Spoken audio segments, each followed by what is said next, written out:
বাংলাদেশের বিখ্যাত একজন লেখিকা তাসলিমা নাসরিনকে নিয়ে।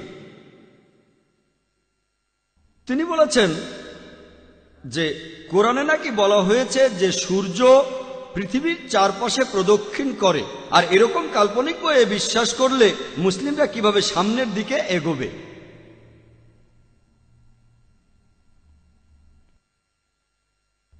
আমি সবাইকে চ্যালেঞ্জ করছি, কোরআনের কোনো একটা আয়াত দেখান যেটা বলছে যে সূর্য পৃথিবীর চারদিকে ঘুরে। কয়েক বছর আগে একটা বিতর্কেও আমি একই কথা বলেছিলাম বোম্বের জার্নালিস্টদের ইউনিয়নে। উনি এখানে যেটা বলছেন আমিও আগে বলেছি, পবিত্র কোরআনে সূরা আম্বিয়ার 33 নম্বর আয়াতে উল্লেখ করা হয়েছে, হুয়াল্লাযী খালাকা লাইলা নাহারা, আল্লাহ তাআলা সৃষ্টি করেছেন রাত এবং দিন, ওয়া শামসা ওয়াল কামার, সূর্য এবং চাঁদ, কুল্লুন ফি ফালাকি ইয়াসবাহুন, প্রত্যেকে নিজ নিজ কক্ষপথে বিচরণ করে। তাহলে কোরআন এখানে বলছে যে সূর্য প্রদক্ষিণ করে, গতিশীল। কোথাও এমন কথা বলা হয়নি যে সূর্য পৃথিবীর চারপাশে প্রদক্ষিণ করে। তিনি আসলে এভাবে বুঝেছেন, ব্যাখ্যাটা তার নিজের। এই আয়াতে পৃথিবী শব্দটা উচ্চারণ হয়নি। কোরআন বলছে সূর্য প্রদক্ষিণ করে, একথা আপনাদের আগেও বলেছি। এর পাশাপাশি সূর্য তার নিজের অক্ষের চারপাশে প্রদক্ষিণ করে। আমি স্কুলে পড়ার সময় এটা জানতাম না, এখন বিজ্ঞানও এটা প্রমাণিত।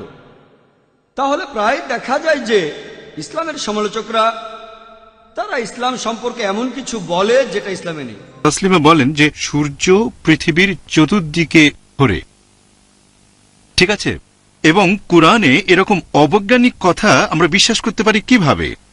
এবং দ্বিতীয়ত, তিনি বাংলাদেশে উচ্চ হারে মেয়ে শিশু হত্যার জন্য ইসলামকে দোষারোপ করেন। আমি বলতে চাই, এটা কি কোরআনে আছে? আপনি কি স্পষ্ট করে বলবেন? ভাই জাভেদ দুটো প্রশ্ন করেছেন। আমি জানি না চেয়ারপারসন আমাকে দুটোরই উত্তর দেওয়ার অনুমতি দেবেন কিনা। আমি প্রথমটার উনি প্রথম প্রশ্ন করেছেন, সেজন্য দুইটা প্রশ্ন। ভবিষ্যতে এরকম আর হবে না, শুধুমাত্র একটাই প্রশ্ন হবে।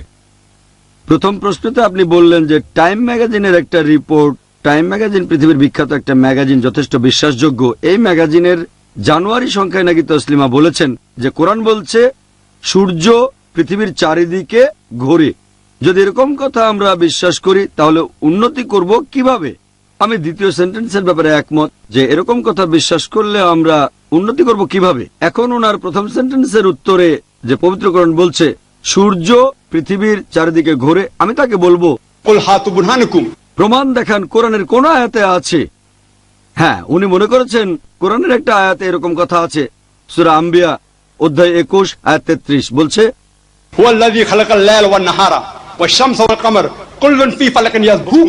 অর্থাৎ আল্লাহ সৃষ্টি করেছেন রাত এবং দিন, সূর্য এবং চন্দ্র প্রত্যেকে নিজ কক্ষপথে বিচরণ করে। একথা আবারও আছে সূরা ইয়াসিন অধ্যায় 36 আয়াত নম্বর 40, প্রত্যেকে নিজ নিজ কক্ষপথে বিচরণ করছে। তাহলে কোরআন কিন্তু বলছে না যে সূর্য পৃথিবীর চারিদিকে ঘোরে। কোরআন বলছে যে সূর্য আর চাঁদ নিজেদের কক্ষপথে বিচরণ করে। এখানে আরবি শব্দ হচ্ছে ইয়াসবাহা। এই শব্দটা এসেছে আরবি শব্দ সাবাহা থেকে। এর অর্থ চলন্ত কোনো কিছুর গতি। যদি আপনি বলেন যে একজন লোক মেঝের উপর সাবাহা করছে, তার মানে সে কিন্তু দাঁড়িয়ে নেই, তখন সে হাঁটছে অথবা দৌড়াচ্ছে। যদি বলেন একজন লোক পানিতে সাবাহা করছে, তার মানে পানিতে ভাসা নয়, এর মানে সাঁতার কাটছে সে। একইভাবে সাবাহা শব্দটা যদি ব্যবহার করেন গ্রহতারার ক্ষেত্রে, এর অর্থ নিজ অক্ষের চারপাশে বিচরণ করা। পবিত্র কোরআন বলছে সূর্য এবং চাঁদ এরা কোনো কিছুকে আবর্তন করে ঘুরছে, আবার নিজ অক্ষের চারপাশেও ঘুরছে। এই আয়াতটা নিয়ে আমিও এক সময় দ্বিধাদ্বন্দ্বের মধ্যে পড়েছিলাম, কারণ আমি আইসিএসসি পাশ করেছি 82 সালে সেন্ট পিটার স্কুল থেকে। তখন আমি জিওগ্রাফিতে পড়েছিলাম যে সূর্য নিজ অক্ষের চারপাশে ঘোরে না, সূর্য আবর্তিত হয় কিন্তু নিজ অক্ষের চারপাশে ঘোরে না। কিন্তু কোরআন বলছে সূর্য নিজ অক্ষের চারপাশে ঘুরছে। তাই চিন্তায় পড়ে গিয়েছিলাম। তখন আমি নিজেই রিসার্চ করতে বসলাম, আর জানতে পারলাম বিজ্ঞান কিছুদিন আগে যেটা জেনেছে, আধুনিক জ্যোতির্বিদরা মাত্র কিছুদিন আগে জানতে পেরেছে যে সূর্য তার নিজ অক্ষের চারপাশে প্রদক্ষিণ করে। এটা প্রমাণ করার জন্য যন্ত্রপাতি নিয়ে সূর্যের প্রতিবিম্ব দেখেন। সূর্যের দিকে তো তাকাতে পারবেন না, প্রতিবিম্বটা টেবিলের উপরে রাখেন। সূর্যের শরীরে কিছু গর্ত আছে কালো স্পটের মতো। এই ব্ল্যাক স্পটগুলো 25 দিনে পুরো একবার ঘুরে আসে। এক কথায় সূর্যের নিজকে চারপাশে ঘুরে আসতে 25 দিন সময় লাগে। তাহলে পবিত্র কোরআন মোটেও সেকেলে নয়, এটা সবচেয়ে আধুনিক। আমি তসলিমা নাসরিনকে প্রশ্ন করব, 1400 বছর আগে এই কথাটা কে বলতে পারে যে সূর্য এবং চাঁদ সূর্য এবং চাঁদ নিজ নিজ কক্ষপথে বিচরণ করছে, রিভলভিং আর রোটেটিং? তাকে জিজ্ঞেস করেন কোরআনে কথা কোথায় বলেছে যে সূর্য পৃথিবীর চারপাশে ঘোরে? এটা একটা ভুল ধারণা। চেয়ারপারসন যেহেতু অনুমতি দিয়েছেন, দ্বিতীয় প্রশ্নটার উত্তর দেই, যেখানে অভিযোগ করা হয়েছে যে ইসলাম ধর্মের কারণে তার দেশে মানে বাংলাদেশে প্রচুর পরিমাণে মেয়ে শিশুকে হত্যা করা হয়। তসলিমার অভিযোগ, আমি তাকে বলবো যে কোরআনের মাত্র একটা আয়াত দেখান যেটা বলছে তোমার সন্তানকে হত্যা করো। বিবিসিতে একটা অনুষ্ঠান দেখিয়েছিল, নাম ছিল অ্যাসাইনমেন্ট, আর সেই এপিসোডের টাইটেল ছিল লেট হার ডাই। একজন ব্রিটিশ রিপোর্টার এমিলি বেকানন ইন্ডিয়ায় এসে মেয়ে শিশু হত্যার উপরে একটা সার্ভে করেছিলেন। ইন্ডিয়া এ ব্যাপারে সবার উপরে একেবারে। এই এমিলি বেকাননের রিপোর্ট অনুযায়ী প্রত্যেক দিন 3000-এরও বেশি মেয়ে ভ্রূণকে হত্যা করা হয় যখন জানা যায় যে বাচ্চাটা মেয়ে হবে। 3000-এরও বেশি আমাদের এই ইন্ডিয়ায়। এটাকে যদি 365 দিয়ে গুণ করেন, প্রতি বছর 10 লাখেরও বেশি মেয়ে ভ্রূণ হত্যা করা হয়। এই খবরটা কেন নিউজ পেপারে আসে না, হেডলাইন হয় না? এই খবরটা প্রতিদিন হেডলাইনে দেন, যতদিন না মেয়ে শিশু হত্যা বন্ধ হচ্ছে। আর তামিলনাড়ুর সরকারি রিপোর্ট অনুযায়ী যতজন মেয়ে শিশু জীবিত অবস্থায় জন্ম নেয় তার 10 জনের মধ্যে 4 জনকে মেরে ফেলা হয়। প্রতি 10 জনে 4 জন। একজন ব্রিটিশ আমাদের দেশে এসে বলে গেল আমরা কি পরিমাণে মেয়ে শিশু হত্যা করি।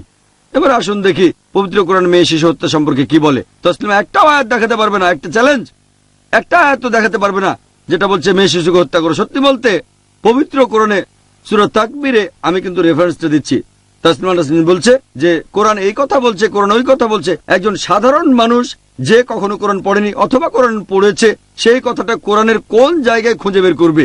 তাই আমরা কথাগুলো মেনে নিই। হয়তো সত্যি কথাই বলছে, কোরআন সত্যি আছে যে সূর্য পৃথিবীর চারদিকে ঘুরে, অথবা মেনে নিচ্ছে যে ইসলাম মেয়ে শিশু হত্যা করতে বলেছে। আপনারা দেখবেন যে সূরা তাকবীর অধ্যায় 81 আয়াত 8 ও 9 আছে, বলা হয়েছে যে জীবন্ত কবর দেয়া কন্যা পুনরুত্থিত হবে, আর সে জিজ্ঞেস করবে কোন অপরাধে তাকে হত্যা করা হয়েছিল। শেষ বিচারের দিনে সে জিজ্ঞেস করবে কোন অপরাধে তাকে হত্যা করা হয়েছে। তাহলে মেয়ে শিশু হত্যা করা সম্পূর্ণভাবে নিষিদ্ধ ইসলামে। সত্যি বলতে ইসলাম ধর্মে সব ধরনের শিশু হত্যাকে নিষিদ্ধ করা হয়েছে। পবিত্র কোরআনে সূরা ইসরা অধ্যায় 17 আয়াত 31, এছাড়াও সূরা আনাম অধ্যায় 6 আয়াত 151-তে বলা হয়েছে দারিদ্র্যের ভয়ে তোমরা সন্তানদের হত্যা করো না, কারণ আল্লাহ তোমাদের আর তোমাদের সন্তানদের রিজিক দেন। সত্যি বলতে পুত্র সন্তান জন্মানোর খবরে আনন্দ পাওয়া আর কন্যা সন্তানের খবরে মন খারাপ করাটাকেও পবিত্র কোরআন তিরস্কার করেছে। এটা সূরা নাহাল অধ্যায় 16 আয়াত 58-59 পাবেন। আশা করি উত্তরটা পেয়েছেন।